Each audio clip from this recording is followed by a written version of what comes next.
Boys and girls, today I have a really special book called Last Stop on Market Street by Matt de la Peña.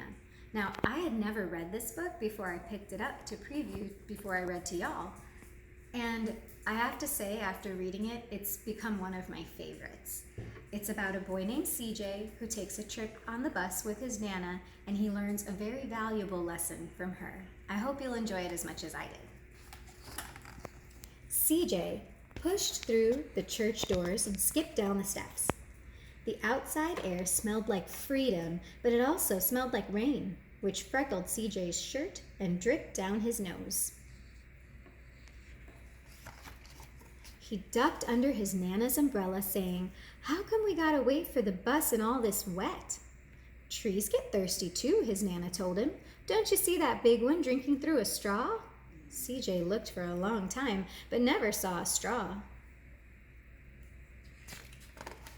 From the bus stop, he watched water pool on flower petals, watched rain patter against the windshield of a nearby car. His friend Colby climbed in and gave CJ a wave and drove off with his dad. "Nana, how come we don't got a car?" "Boy, what do we need a car for? We got a bus that breathes fire, and old Mr. Dennis always has a trick for you." The bus creaked to a stop in front of them. It sighed and sagged, and the doors swung open. "What's that I see?" Mr. Dennis asked, and he pulled a coin from behind CJ's ear and placed it in his palm. Nana laughed her deep laugh and pushed CJ along. They sat right up front. The man across the way was tuning a guitar. An old woman with curlers had butterflies in a jar. Nana gave everyone a great big smile and said good afternoon. She made sure CJ did the same. The bus lurched forward and stopped, lurched forward and stopped. Nana hummed as she knit. "How come we always gotta go here after church?" CJ said. "Miguel and Colby never have to go anywhere." "I feel sorry for those boys," she told him. "They'll never get a chance to meet Bobo or the Sunglass Man. And I hear Trixie got herself a brand new hat." CJ stared out the window, feeling sorry for himself. He watched cars zip by on either side, watched a group of boys hop curbs on bikes. A man climbed aboard with a spotted dog.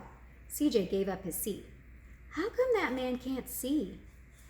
"Boy, what do you know about seeing?" Nana told him. "Some people watch the world with their ears."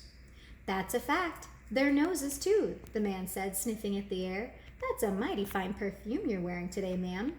Nana squeezed the man's hand and laughed her deep laugh.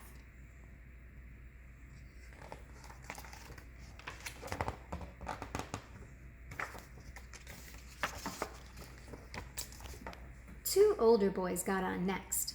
CJ watched as they moved on by and stood in back. "Sure wish I had one of those," he said. Nana set down her knitting. "What for? You got the real live thing sitting across from you. Why don't you ask the man if he'll play us a song?" CJ didn't have to. The guitar player was already plucking strings and beginning to sing. "To feel the magic of music," the blind man whispered, "I like to close my eyes." Nana closed her eyes too. So did CJ and the spotted dog.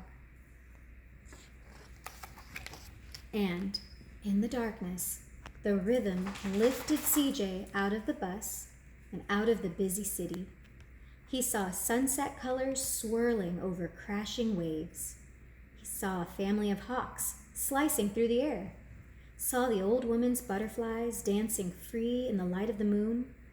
CJ's chest grew full, and he was lost in the sound, and the sound gave him the feeling of magic. The song ended, and CJ opened his eyes. Everyone on the bus clapped, even the boys in the back. Nana glanced at the coin in CJ's palm. CJ dropped it in the man's hat. "Last stop on Market Street," Mr. Dennis called. CJ looked around as he stepped off the bus. Crumbling sidewalks and broken down doors, graffiti-tagged windows and boarded-up stores. He reached for Nana's hand. "How come it's always so dirty over here?" She smiled and pointed to the sky. "Sometimes, when you're surrounded by dirt, CJ, you're a better witness for what's beautiful."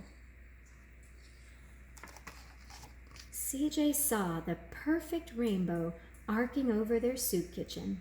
He wondered how his Nana always found beautiful where he never even thought to look.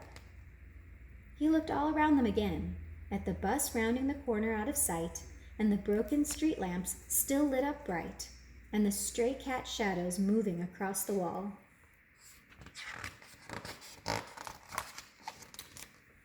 When he spotted their familiar faces in the window, he said, "I'm glad we came."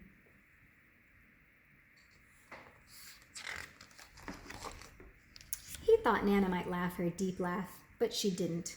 She patted him on the head and told him, "Me too, CJ. Now come on."